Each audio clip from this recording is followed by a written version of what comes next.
The Real Opinion is brought to you by Rainstorm Car Wash. Get in and get clean today. And now it's time to check in with the man who has the real opinion, Mr. Geno Reynolds. And you went and saw Oz the Great and the Powerful. I'm really looking forward to seeing this movie. I didn't get a chance to go and see it. What did you think? Well, you should be looking forward to it. It's actually a pretty good film. Not a great one, okay, all but right. a good one. So I mean, obviously it's a kind of a prequel to the Wizard of Oz story, how Oz got there. Right. I don't think they're really using the original. It is going to be a prequel. Disney's already talking sequel. There is stories they can tell. I think they're going to end up remaking Wizard of Oz at one point, especially if these keep being successful. What's Julie Garland's going to say? You know what?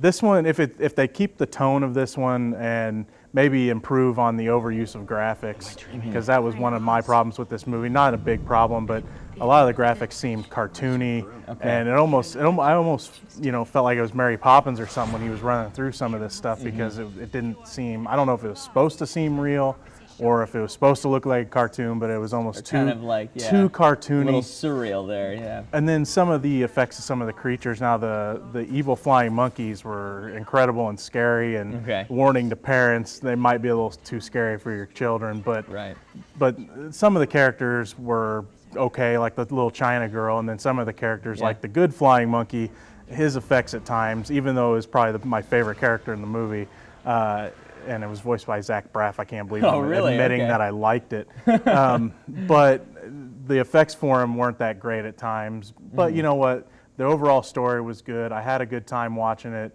especially the last 20 minutes or so. The whole scenes that they do there, I really enjoyed that a lot. Great. Well, just taking a look at the graphics and some of the movie footage now, I mean, it looks incredible. Obviously, it looks like it starts in black and white again, sort of very Wizard of Oz. They definitely pulled a lot of themes. I mean, they definitely used the original as an inspiration. Yeah, it started off in Kansas in the 4x3 format in black and white, and then of course when you get to Oz, it stretches out to color and 16:9, and that really worked. It looks, I mean, visually, it looks spectacular. That's the thing. Whenever they use sets and stuff like that, it worked a lot better than when they were surrounded by just graphics.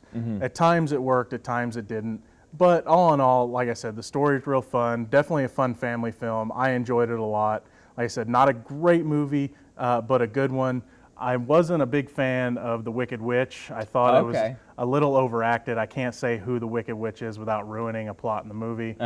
But a little overacted, but everything else around her was definitely pretty good. Great. Did you happen to see it in 3D, or did you I did not. 2D, it's still, but it's still good in 2D. Yeah, I'm definitely not going to be a proponent for 3D. I don't want to go see it unless I have to, and because I want it to kind of shrivel up and die. Okay, all right, sounds good. Well, tell me a little bit about you. You have the Opie's taped now. Yeah, they're done, right? I wasn't feeling real good this weekend, but I came in on Saturday after everyone else left and taped the Opie's. I am editing them now. I've got them. Hopefully, I'm hoping to release them by Thursday. I don't know if it's going to happen.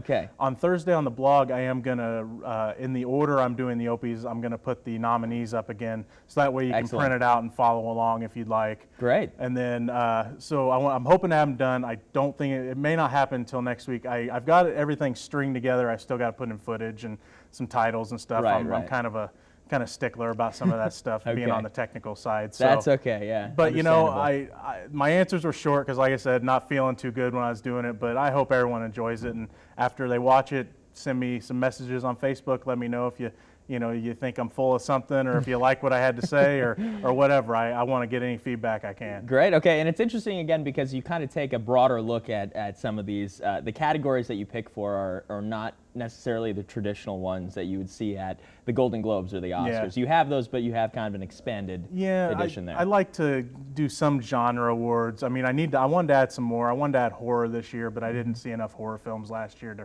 really justify it. Next year, I think I will, since I'm trying to see everything. I have Best Anti-Hero. I'm giving out one called the Long Overdue Oscar Award. Excellent. It's kind of a shot at the Oscars a little bit, but so I like that. It's all in good fun. I'm trying to have some fun with it, and I have the most let down film, The Biggest Surprise. Okay. Just some things that I like to just put out there. And once again, it's just my opinion, and it's just movies that I saw. Hey, it's the real opinion. It's Geno's real opinion. There we go. All right. Thanks a lot for being with us today. We appreciate it, and we'll be right back. The Real Opinion is brought to you by Rainstorm Car Wash. Get in and get clean today.